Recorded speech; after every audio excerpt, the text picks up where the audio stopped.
नमस्कार, हमारी इस खास पेशकश में आपका स्वागत है। आपके साथ मैं हूं सुमित चौधरी। 2007-2008 यानी यूपीए की सरकार थी। एक नया शब्द जो पेशित किया गया था, या यूं कहें उस शब्द को लाया गया था मार्केट में, हिंदू आतंकवाद कहकर उस वक्त की सरकार के मंत्रियों तक ने इस तरीके के शब्द को इजाद कर दिया था। एक बार फिर से यह कहा जा सकता है कि उस वर्ड को, उस शब्द को पकड़कर आतंकवादियों ने अब अपने नापाक मंसूबों को अंजाम देने की जो कोशिशें हैं वो तेज कर दी हैं। मोदी सरकार की लगातार पहरेदारी और आतंकियों को ढूंढ निकालने की मुहिम से आतंकियों के सरगना और उनके गुर्गे बुरी तरीके से बौखला गए हैं। लगातार हो रही एटीएस और पुलिस की धरपकड़ से आतंकियों की हिम्मत टूटने लगी है, लेकिन इसके बावजूद भी जो हालात हैं उसे काबू करने के लिए योगी सरकार और मोदी सरकार एक के बाद एक ऑपरेशंस जारी किए हुए।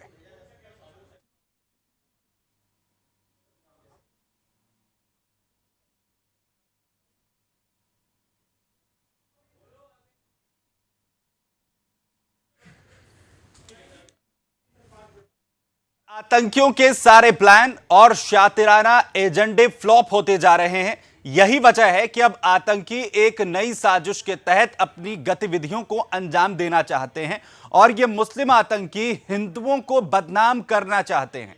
जी हां, इसीलिए इन मुस्लिम आतंकियों ने इस तरीके का सहारा लिया है।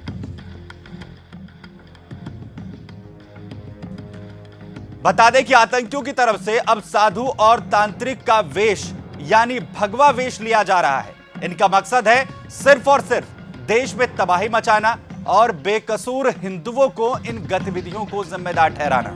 उत्तर प्रदेश में खुलासा हुआ है कि किसी बड़ी वारदात को अंजाम देने के लिए आतंकी संगठनों ने भगवा चोले को ढाल बनाया है। आतंकी संगठनों ने युवा आतंकियों को साधु और तांत्रिक के वेश में प्रशिक्षित कर यूपी में उतार दिया है। ये लोग धार्मिक स्थलों के अलावा प्रतिष्ठित संस्थानों को भी निशाना बनाने की तैयारी कर रहे हैं।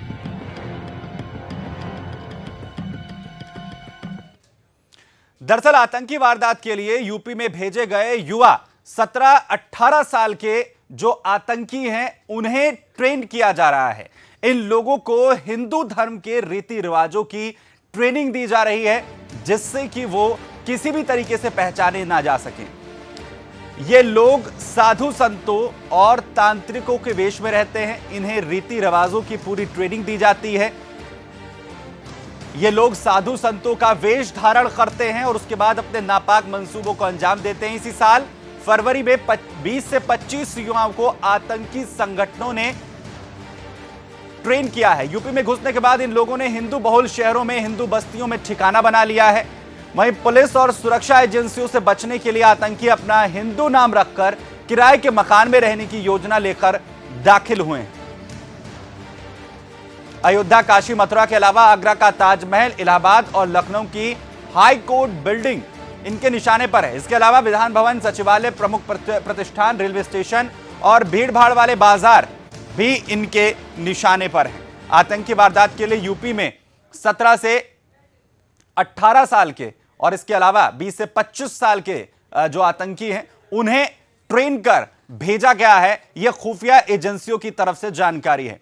दरअसल जो कोशिशें यहां पर आतंकियों की तरफ से हैं, उसमें आईएसआई ने किस हद तक रीति रिवाजों का प्रशिक्षण देकर एजेंटों को हिंदू आबादी में प्रवेश करवाने के लिए ऑपरेशन कृष्णा इंडिया शुरू किया था।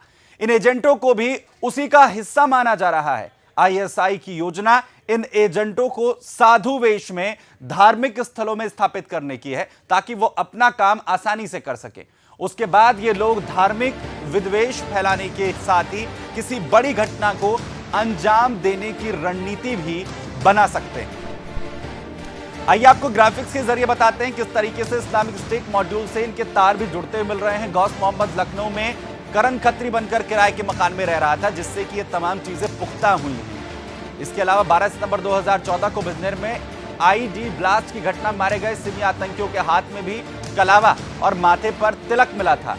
जेल से फरार होने के बाद इन लोगों ने हिंदू नामों से बिजनौर में किराए का मकान लिया था। और वहीं पर रहकर अपने नापाक मंसूबों को अंजाम दे रहे थे। खुफिया एजेंसियां अब यूपी में दाखिल एजेंट्स को भी इन्हीं आतंकियों की कड़ी का हिस्सा मानकर छानबीन कर रहे हैं। इसी साल मार्च में एमपी लखनऊ और कानपुर से गिरफ्तार आतंकियों के तार भी इसी से जुड़े हैं। दरअसल ये तमाम घटनाएं इस बात की तस्दीक कर रही हैं किस तरीके से तमाम आतंकी अपने नापाक मंसूबों को अंजाम देने के लिए किस तरीके से हिंदू धर्म के तमाम रीति रिवाजों को सीख रहे हैं। उत्तर प्रदेश में आतंकी साजिश में शामिल होने के शक में कुछ युवकों को गिरफ्तार किए जाने के बाद पुलिस सतर्क हो गई है। पुलिस ने पश्चिमी यूपी के करीब 2000 मदरसों और मस्जिदों पर सुरक्षा व्यवस्था चाक चौबंद कर दी है। सुरक्षा एजेंसियां और पुलिस ने बिजनौर के और उसके आसपास के लगभग 2000 मस्जिदों और मदरसों की सुरक्षा बढ़ा दी है। ऐसा इसलिए किया गया है जो आतंकी पुलिस की गिरफ्त में आए हैं उन्होंने अपनी पढ़ाई मदरसों से ही पूरी की है। कानून प्रवर्तन एजेंसियों का ध्यान अब यूपी के उन तमाम मदरसे और मस्जिदों पर केंद्रित है जहां आतंकी पाले पोसे जा रहे हैं। बताया जा रहा है कि यहां करीब 500 मदरसे हैं, वहीं इस क्षेत्र में करीब 1500 मस्जिद हैं।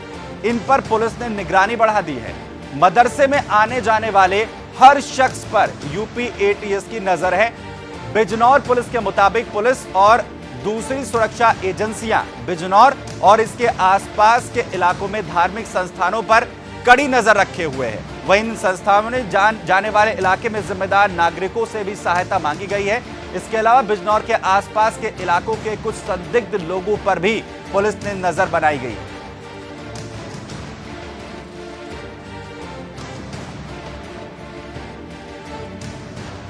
तो लगातार जिस तरीके की तमाम घटनाएं एक तरफ सामने आई हैं और उसके बाद इस तरीके के इनपुट्स मिलना सीधे तौर पर दिखाता है कि एक तरफ जहां पर हमारी सुरक्षा एजेंसियों के बीच में जो तालमेल है वो बढ़ा है, लेकिन इस तरीके से अपने नापाक मंसूबों को अंजाम देने की कोशिश यानी जो यहां पर अलग तरीके की टैक्टिक्स हैं उसे अपनाना शुरू इन आतंकवादियों ने कर दिया है। यानी कि सीधे तौर पर जो हम कह रहे हैं यानी भगवा वेश में जो मुस्लिम आतंकी हैं वो छिपकर अपने नापाक मंसूबों को अंजाम देना चाहते हैं।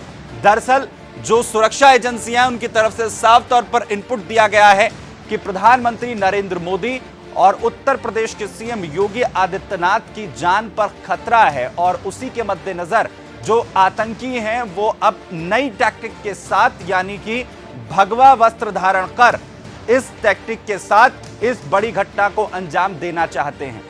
वहीं सीधे तौर पर सवाल यह भी है कि अब सुरक्षा एजेंसियों के लिए कितनी बड़ी चुनौती इन हालातों में है। दरअसल मुश्किलें यहां पर जो हैं वो और चुनौतियां जो हैं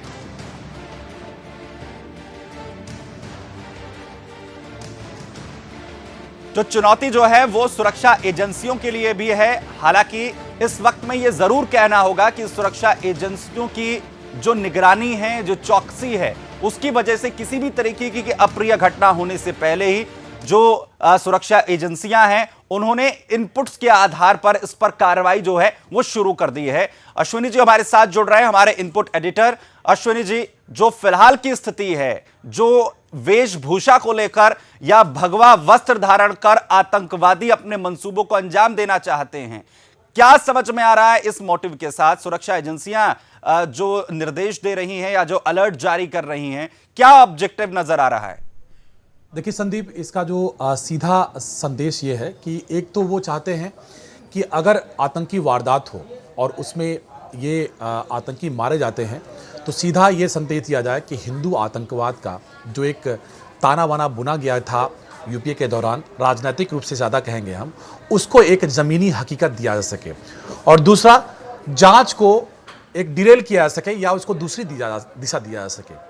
और तीसरी बात जो उनकी कोशिश ये है कि हिंदू आतंकवाद के या हिंदू वेश धारण करके वो आसानी से बहुसंख्य में घुस जाएंगे और जहाँ जहाँ सुरक्षा एजेंसियों को जो एक सामान्य तौर पे शक होता है सुरक्षा के दौरान उनको उसको वो जो है झांसा दे पाएंगे। ये एक तिहरी रणनीति के तहत वो चल रहे हैं। लेकिन इसके पीछे जरा सियासत भी समझिए इसको कि देश में ऐसा माहौल भी बनाया गया है जिससे कि आतंकियों को ये मोडस ऑपरेंडी अपनाने में आसानी हो रही है। क्योंकि आपको 26 या 11 की आपको याद दिलाना चाहूँगा, जो आतंकी मारे गए थे कसाब के अलावा वो कलावा पहने हुए थे। उसके बाद जो कांग्रेस के वरिष्ठ नेता दिग्विजय सिंह और कुछ स्कॉलर थे, मुस्लिम स्कॉलर थे, उन्होंने ये एक प्रोपेगेंडा और एक कहानी बुननी शुरू की कि आरएसएस के लोग हैं जिन्होंने ये किया है और पूरे देश में एक कैओस और एक तरह से उसको अनस्टेबल करना चाहते हैं, इसलिए ऐसा साजिश किया गया है। और उसी के दौरान गृह मंत्री रहते हुए यूपीए के गृह मंत्री ने हिंदू आतंकवाद का ताना बुना और कहा कि मालेगांव में ऐसे ब्लास्ट हुए हैं या समझौता एक्सप्रेस में हुआ है, जबकि यूएसए ने इसको खारिज कर दिया है, कहा कि उसमें तालिबान और अलकायदा के लोग थे जो शामिल थे। अश्विनी, आवाज आ रही है आपको मेरी? आवाज आ रही है आपको मेरी?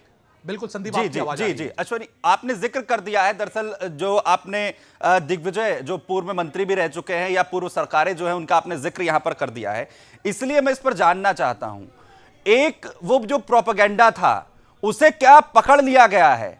वो हिंदू आतंकवाद का जो शब्द गढ़ा गया वो कहीं ना कहीं मिल गया है एक हथियार के तौर पर उन तमाम आतंकियों को जो अब ये पूरा प्रोपेगेंडा अपना रहे हैं, क्योंकि बार बार जो घटनाएं हुई हैं, जो आतंकी गिरफ्तार हुए हैं, उसमें तिलक का इस्तेमाल होना, हाथों पर कलावा मिलना, यानी एक बेहतर अपॉर्चुनिटी के तौर पर इसे तमाम आतंकियों ने लिया है इस वक्त में, अगर देखें जो तमाम अलर्ट जारी हो रहे हैं। बिल्कुल, एक तो इसका सियासी पहलू हुआ, जो विरोधी दल कह सकते हैं या जो एक तरह की जो मुस्लिम अपीजमेंट की सियासत होती है उसको एक पैसिफाई करने का, उसे एक तरह से ये समझाने का कि ये आतंकवाद, हिंदू आतंकवाद ज्यादा खतरनाक हो गया है। दूसरा, जो तबका जो जिसे एक तरह से ब्रेन वॉश किया जा रहा है मदरसों के जरिए, और उसमें बहावी इस्लाम का जो असर बढ़ गया है, क्योंकि आपको बताएं थोड़ा सा इसका भी जिक्र जरूरी है, क्योंकि मदरसों में, भारत के मदरसों में और नेपाल, यूपी नेपाल के बॉर्डर पर जो मदरसे कुकुरमुत्ती की तरह से पनपे हैं या वेस्टर्न यूपी में जो पनपे हैं, उसमें किस तरह के जो शिक्षा दी जा रही है शरीयत की या कुरान की, उसमें अब वो समाज जो हिंदू संस्कृति में जो हिंदुस्तानी तहजीब के साथ नहीं, अब वो वहाबी इस्लाम यानी सलाफी का ज्यादा असर आ गया है, क्योंकि अरब का जो पेट्रो डॉलर है वो इसी के जरिए। बीडी मिश्रा साहब हमारे साथ जुड़ गए हैं, वापस आपके पास आऊंगा। बीडी मिश्रा साहब हमारे पास डिफेंस एक्सपर्ट जुड़ गए हैं। बीडी मिश्रा साहब, जो अलर्ट जारी हो रहा है और एक जो नए पैटर्न की बात हो रही है सुरक्षा एजेंसियों की तरफ से, जो अलर्ट जारी किया गया है कि भगवा कपड़े पहनकर, वेशभूषा पहनकर जो है आतंकवादी अब अपनी करतूतों को अंजाम देना चाहते हैं, जैसे प्रधानमंत्री नरेंद्र मोदी और सीएम योगी आदित्यनाथ की जान के खतरे को लेकर भी अलर्ट है।